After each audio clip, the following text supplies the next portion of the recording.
All right, this is section 5.4, conditional probability. There's an important thing to note right from the beginning when we're working with conditional probabilities, and that is some terminology or some symbols. So what this is saying here is determine the probability of F given E. The probability of F given E. It's very important to note that whatever comes first is the probability you're looking for, given whatever comes second in that probability. So what this looks like in terms of a calculation is the probability of F and E occurring at the same time over or divided by the probability of E. So you can do that with the probabilities given to you as, say, a decimal or a percentage converted to a decimal, or alternatively, if you know the number n of elements that fall into the probability of F and E, or related to F and E together, and you know the number of elements related to event E, then you can calculate it that way as well. So that is going to drive our understanding of conditional probability here in 5.4. All right, with that said, let's go answer some questions. And of course, this is in your notes already. And you can reference that. Again, these are probabilities, and capital N stands for the number of elements. So let's take a look and answer this first question.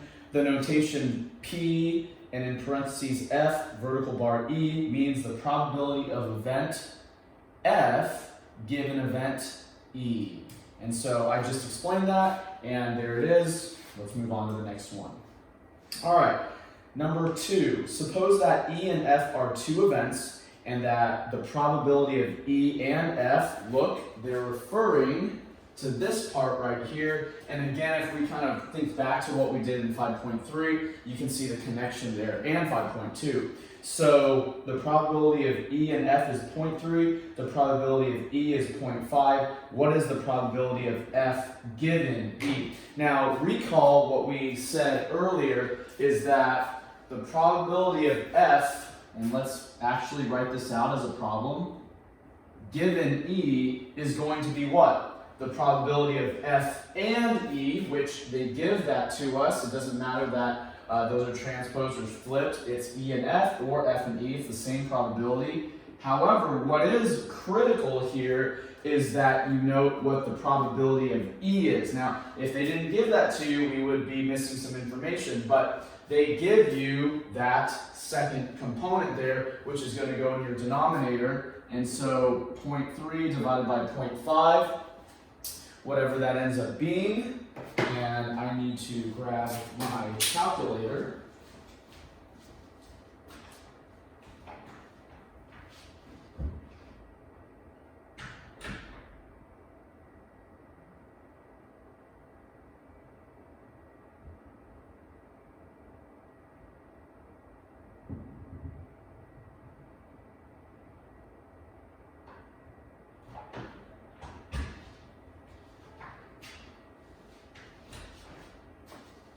Okay, let's try that. 0.3 divided by 0.5, and that is 0.6. So the conditional probability of those two, of F given E, is 0.6, and so there you go.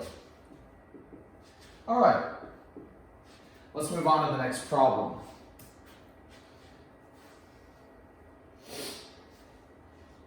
All right, suppose that E and F are two events, and that the number of elements in E and F, so notice how they use the language here, this alternative way of calculating the conditional probability. They give you the number of elements in E and F is 380, and the number of elements in E is 800. What is the conditional probability of F given E? So again, they're looking at this.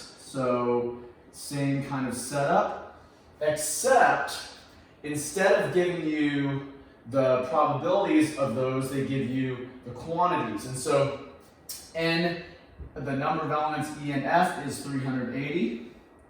Notice how that corresponds to this. Doesn't matter that it's switched around again. And the number of elements in E is 800. There it is. And now all we have to do is that division. And that is 0.475. Okay, and so I'm going to make sure that I have that right. And it's good. Okay. Let's move on to the next one. Suppose that E and F are two events and that the probability of E is 0.3 and the probability and the conditional probability of F and E is 0.8. What is E and F? So what this really is actually doing is testing your understanding of the relationship between all of these three pieces. When I say three pieces, let's take a look at this. So this was kind of like a basic example of conditional probability. Get your E and F, get your E, and then calculate that. However, let's actually write out the complete formula. The probability of F given E is equal to the probability of F and E occurring, or the event F and E occurring, and then divided by the probability of event E occurring. So that's actually the formula if we were to kind of put that F vertical bar E here and here. Now, let's plug in the things that they've given us. They've given us that the probability of E, or event E occurring, is 0.3. Where does that go? That goes right here. So let's rewrite this formula with the correct things substituted, or correct values substituted in those respective pieces. Now they tell you the actual conditional probability. Where is that going to go? Well, that's not going to go here. That value right there is what we were finding in the previous two examples. That value actually is this.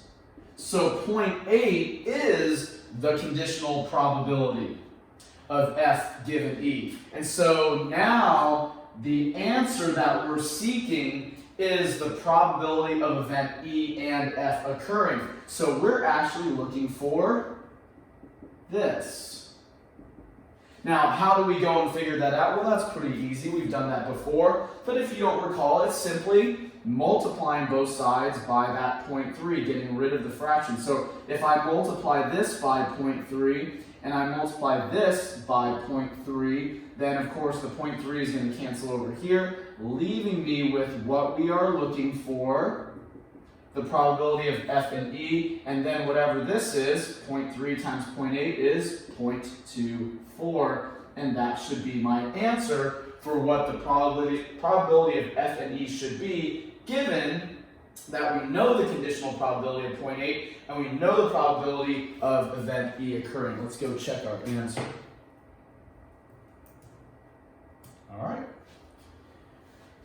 All right, let's move on to number 5 here. So in problem number 5, it says that the probability that a randomly selected individual in a country earns more than $75,000 per year is 8.5%.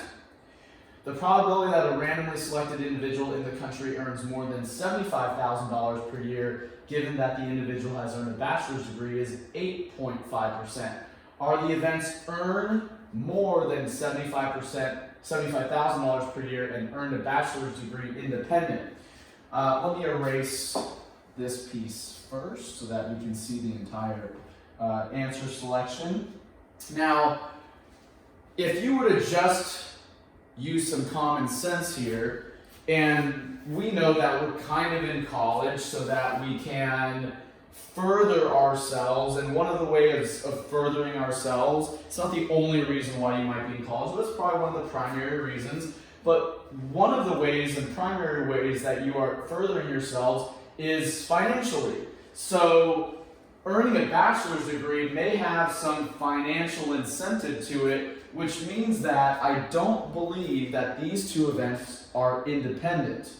They are definitely tied together, but they don't seem to like that. Now let's go back and look at this. The probability that a randomly selected individual in a country earns more than $75,000 per year is 8.5%. Probability that a randomly selected individual in the country earns more than $75,000 per year, given that the individual has earned a bachelor's degree, is 8.5%. Are the events earn more than $75,000 per year and earn a bachelor's degree independent? Well, technically, I guess you could say that earning $75,000 per year does not necessarily mean that you have to have a bachelor's degree, and so that's probably why they want it as independent. So maybe the reason why they want them as independent events is because you don't necessarily have to have a bachelor's degree to earn $75,000 per year, and so that's probably the reason why these two events are deemed independent of each other. And of course, by definition, and events are independent if one event does not necessarily, or occurring does not necessarily affect the probability of the other event occurring. So in this case, maybe my analogy of going to college and making more money, that may not apply to this one, simply because you probably can earn $75,000 more per year and not necessarily have earned a bachelor's degree. So these events could be independent, okay? All right, suppose that a single card is selected from a standard 52 card deck. What is the probability that the card drawn is a king? Well, let's answer that part first. So, first part, what is the probability that the card drawn is a king? So, if we just write it down right now over here, probability of, and maybe we might have to use other pieces, so I'll put it over here. Let's do that. So, probability of getting a king. I just put a K in there to represent king. So, we know that there are 4 kings in a deck, and there are 52 cards. So the probability of drawing a king would be 4 out of 52. So 4 divided by 52 is 0.0769, and we need to round to 3 decimal places, so that's probably 0.077. Let's separate that. All right, so let's submit that. So the probability that a card drawn from a 52 card deck is a king is 0.077. Okay, on to the next part, which my work is covering. I guess we could read it up here because it might be useful to have this work down here. Now suppose that a single card is drawn from a standard 52 card deck, but it is told that the card is a court. Court is basically Jack, Queen, or King. What is the probability that the card drawn is a king? Okay, so you know that a court would be Jack, Queen, or King. So what is the probability that the card drawn from the deck is a king, given that the card is a court? So let's first talk about the probability of getting a court. So what you need to know is that how many kings are there in the deck. And what we're going to do is we're going to figure out this using our numbers. How many kings are there in the deck? Well, there are 4. How many court cards are there in a deck? And I probably should take that out. That's probably not the best way of writing this. There are 12 court cards. Jack, Queen, King for spades, jack, queen, king. For clubs, diamonds, and hearts. So this 0.333 would be the probability that the card drawn from a 52 card deck is a king, given that the card is a court. Okay? So this one kind of utilizes both of those skills, the number skill and that probability of just selecting a king and dividing by the total number of cards like we've seen before. All right, let's take a look at the next one. For the month of May in a certain city, 55% of the days are cloudy. Also in the month of May in the same city, 12% of the days are cloudy and foggy. So what we want to do is maybe note this. Let's take this eraser. In the month of May, 12% of the days are cloudy and foggy. So this is important because it tells us the probability of cloudy and foggy. And then if we back up to the original first sentence, we know that the probability of getting cloudy is 55%, converted to a decimal, of course, for both of those. So if they ask us, what is the probability that a randomly selected day in May will be foggy if it is cloudy? Well, in other words, what are they asking us? The conditional probability of it being foggy given that it's cloudy. And we know from our previous work here that that would mean that they're asking for the probability of foggy and cloudy divided by probability of it being cloudy. And so therefore we have that information. It was given to us at the start of the problem. We know that the probability of it being foggy and cloudy at the same time is 0.12. And if we wanted to know the likelihood of it being foggy and cloudy on a day that it's cloudy, well, we first have to know the probability of what it is to be cloudy. And so once we know those two values and have input them, we can just simply do the division. 0.12 divided by 0.55, and that gives me a probability of 0.218. Let's see how many decimal places. 3, so 0.218 should be my answer.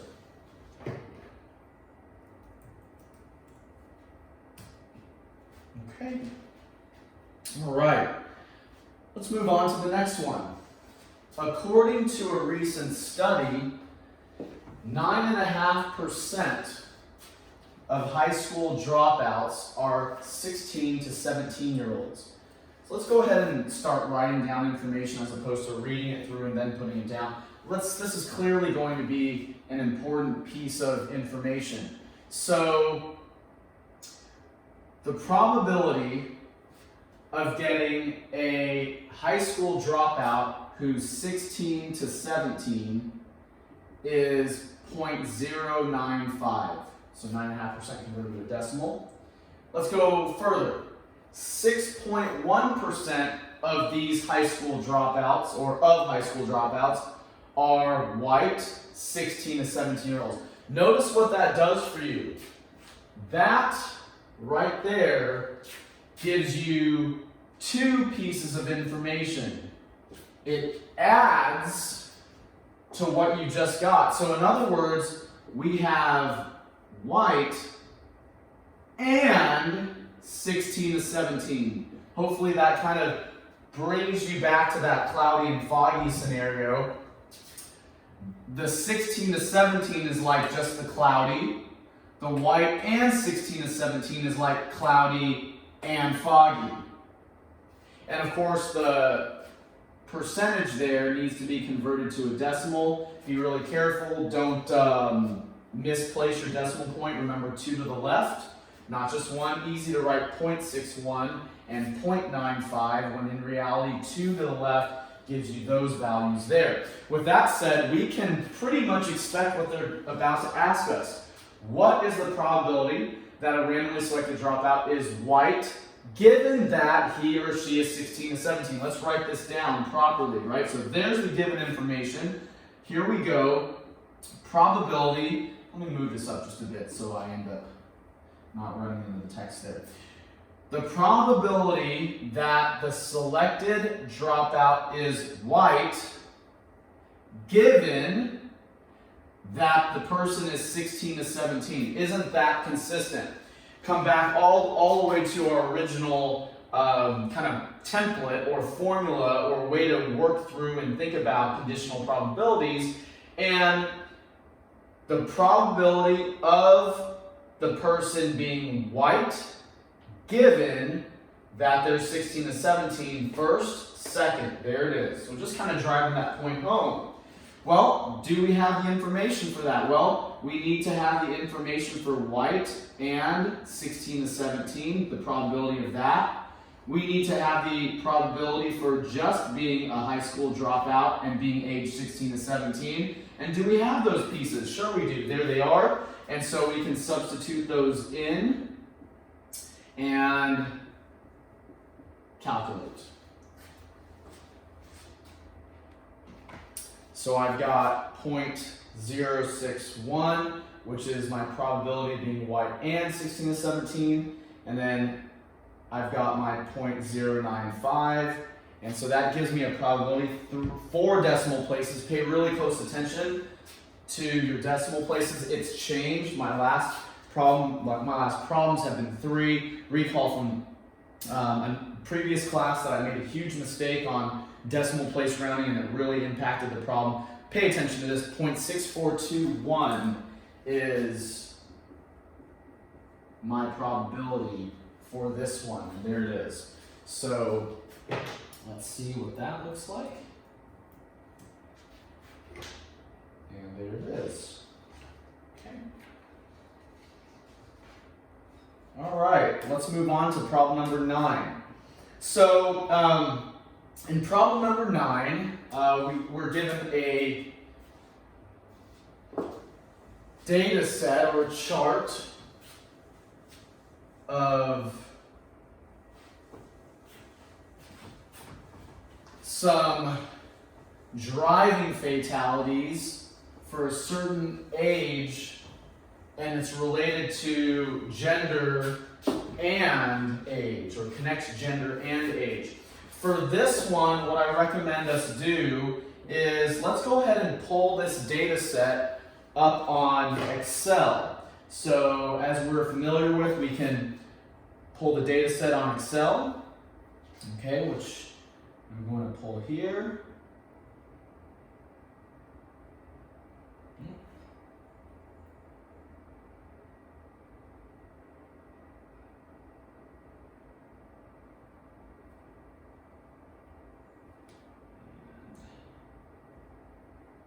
Let me do something here that's going to make our lives a little bit easier.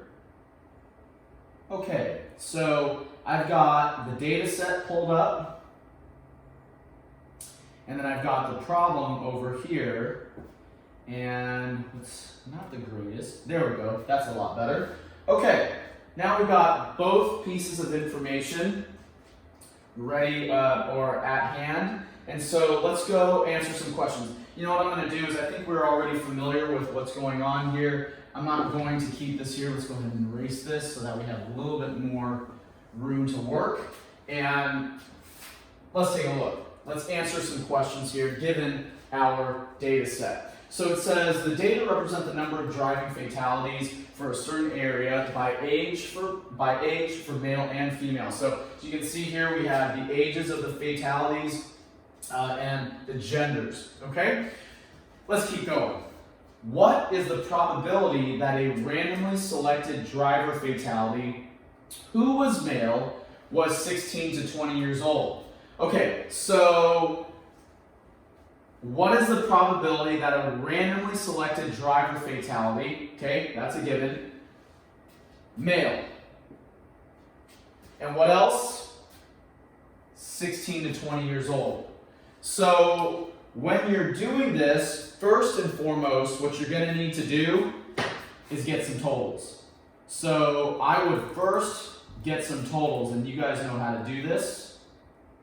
I would get the totals for the males, and I would get the totals for the females. Now you can drag it over, you can just use the sum calculation as well, but these are important values because they are going to impact our answers. So what's the probability that a randomly selected driver fatality who was male, okay, so driver fatality male, this would be all the males.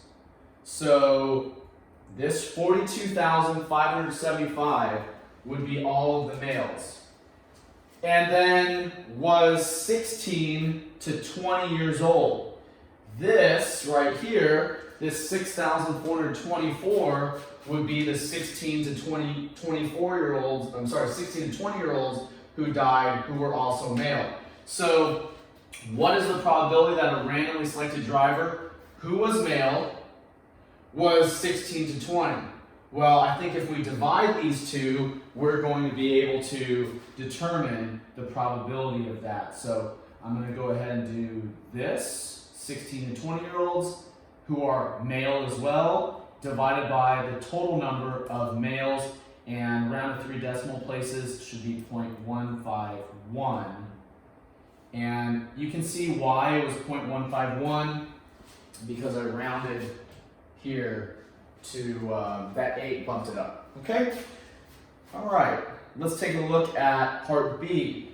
So in B, it says or asks, what is the probability that a randomly selected driver fatality who was 16 to 20 was male? All right, let's look at our pieces here. All right, given we have fatality, so who was 16 to 20 was a male. That's our information right there. In other words, I'm going to unbold the stuff that we were looking at before. And what I want to do is I want to focus on what's the probability that a randomly selected driver fatality who was 16 to 20? Well, let's take a look at this. Who are the 16 to 20-year-olds? They're right here.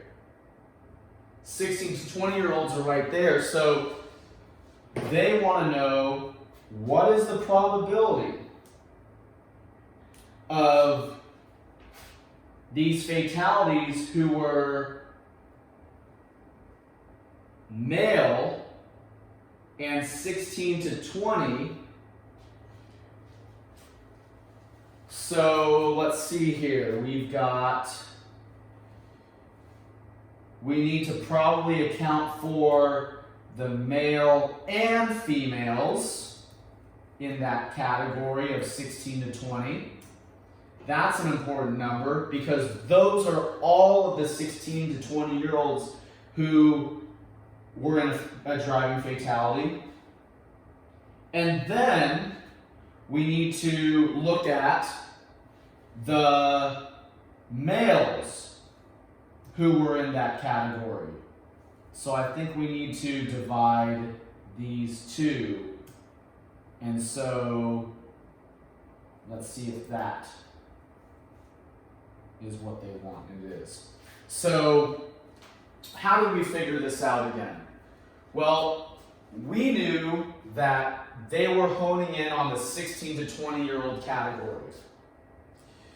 We then had a little fine-tuning that they wanted to know within that category the male side of things, and so they were focused on the males in there, so that's where we got that. We divided our males within that 16 to 20-year-old category. Let me double click here.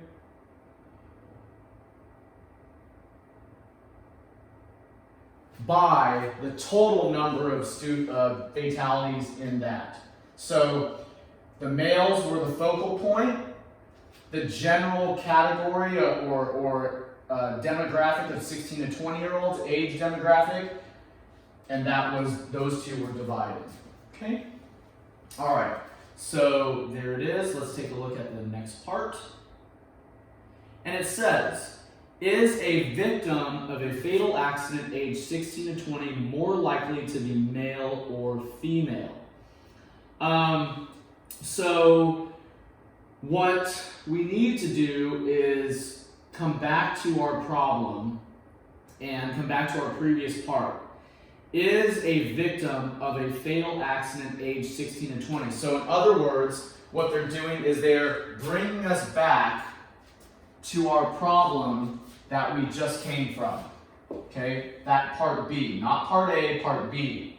And what they're asking you is, for this demographic of 16 to 20-year-olds, who is more likely to be a victim of a fatal accident? Males or females? Well, if we know that the probability that a randomly selected driver within the 16 to 20 age group being male and being a fatality is 0.756, and we know that if we were to convert this, you don't have to convert it, but if it helps you, that's 75.6% chance. We know that what? A majority is 51%, or greater than 0.5, or greater than 50%, 50 point something percent. Well, if you're a male and you're in the age group of 16 to 20, you have a 75.6% likelihood, or the males have the probability, if it's randomly selected in this category, it's going to be 75.6 chance of being a male if it's randomly selected in this category. Okay? Which means that the males definitely have a higher likelihood of being a fatality in this age group. Now, let's actually answer that. The driver is more likely to be male because the probability is greater than 0.5. That actually looks like the right answer, but let's keep going. The driver is more likely to be female. No. The driver is more likely to be male because the probability is less than 0.5. No. We just said that the probability is 0.756. It's greater than 0.5. The driver is more likely to be female? No. So part selection A or choice A is your best option. Okay? And so there it is.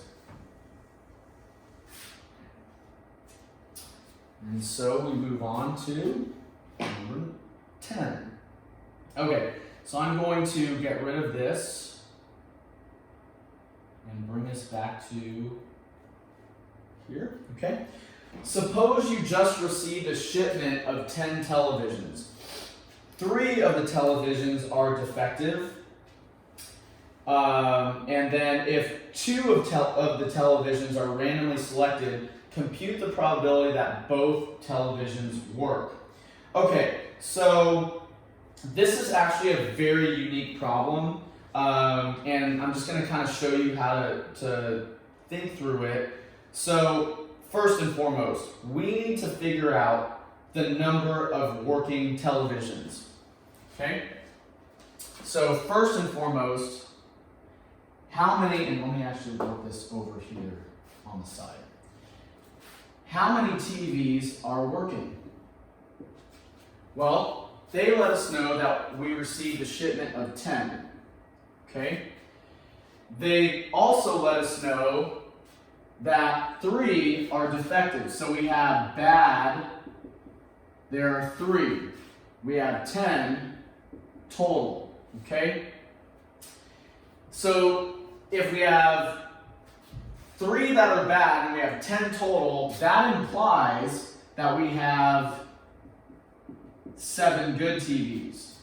Good, working, and so 7 is a very important number.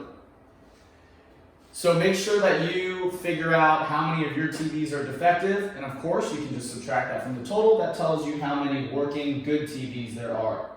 So in order to figure out this probability, this working over the total is your key starting probability, okay? Now, if we were to have two, it says it right here, two TVs randomly selected. That means that when we go into our pile blindly and select from our pile of 10 TVs or our stack of 10 TVs or an inventory of 10 TVs, the probability on our first selection from the 10 of getting a working one would be 7 out of the 10. Our pile of 10 TVs, we've got 7 that are working because we know 3 are bad. That means our probability would be 7 out of 10, or 0.7. Now, let's say that we get one of those good TVs, because they're assuming that what is the probability that at least one of the what is the probability that we get a working one? So then, if we got a working one, it would be 7 out of the 10. Which means that on the next poll, if one of these was good, we'd be down to only 6 that are working. But then there would only be 9 TVs to select from because we already took one out of the first batch. And so with that said, I'm going to need to, well, 6 out of 9 is 2/3, 0.666. So I'll just do that. And so 0.7 times 0.666, whatever. And so that gives me 0.4666 round to 3 decimal places. So that's going to be 0.467 would be my probability. Okay.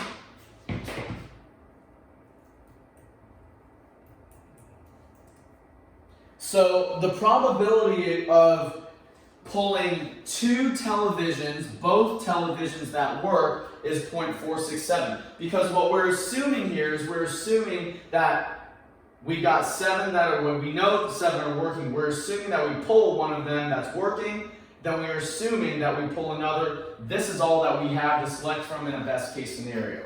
Okay? All right. Now with that said, part 2 of this question asks, what is the probability that at least one of the 2 televisions does not work?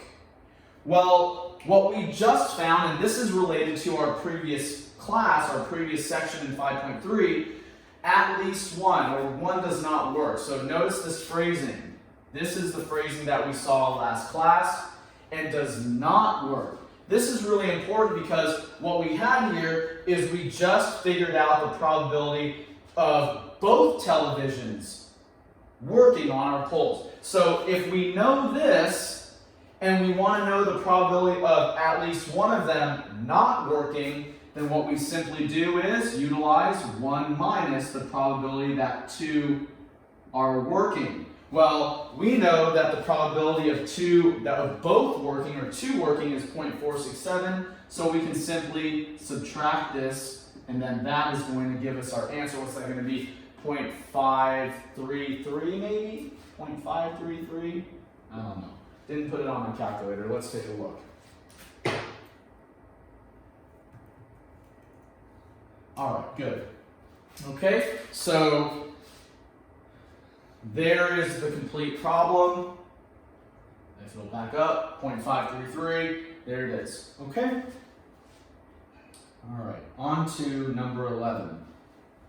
All right, so on 11, we come back to a card example. And it says that suppose that 2 cards are randomly selected from a 52 card deck.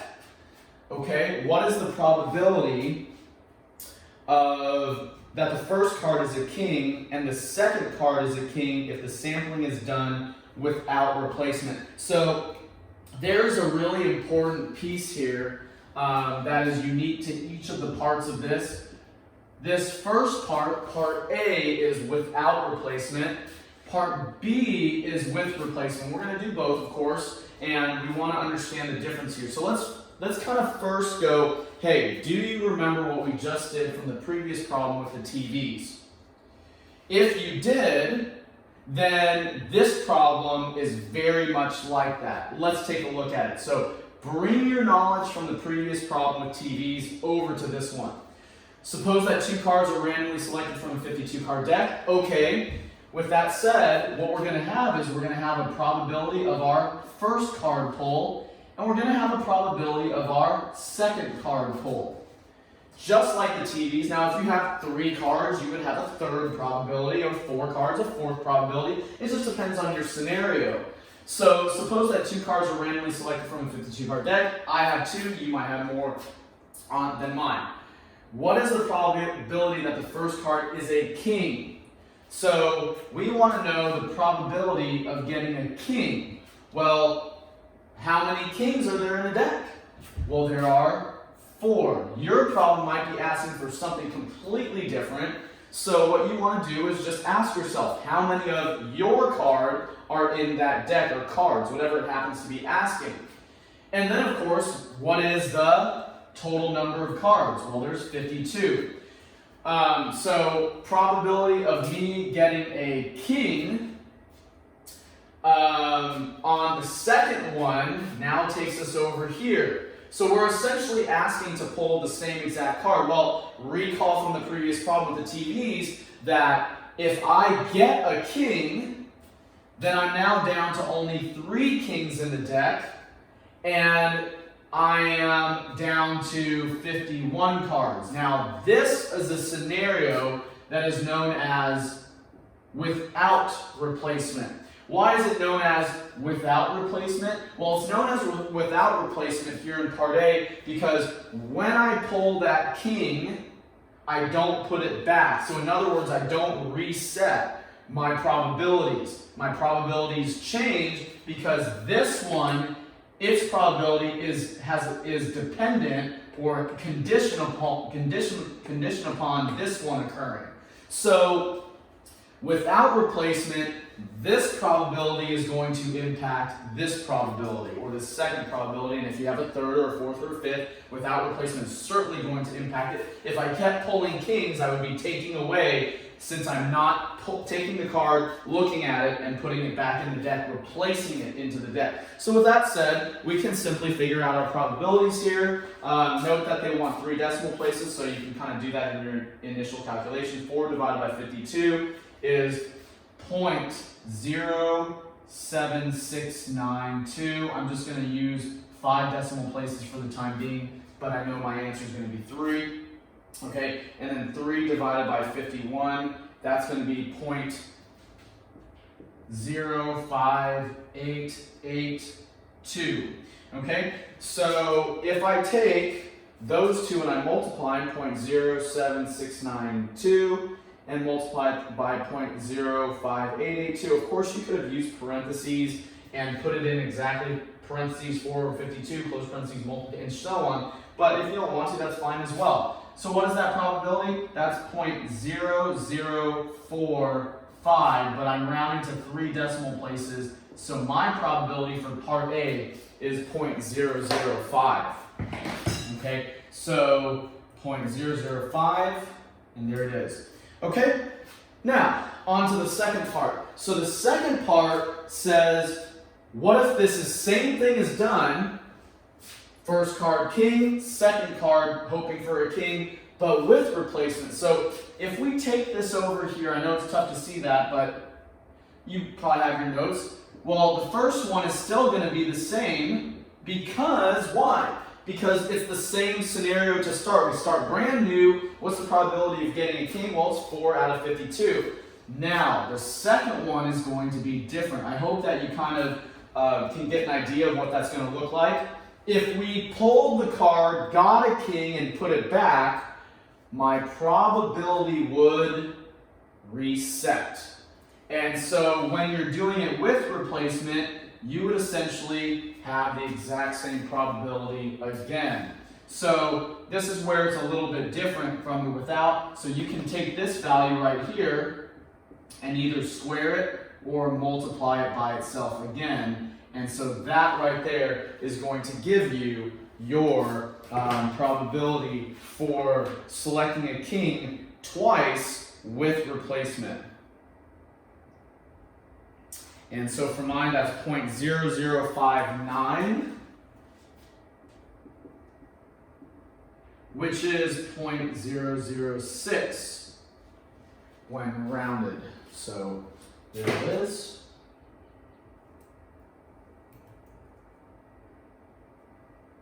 And that's it. And that is where we're going to stop.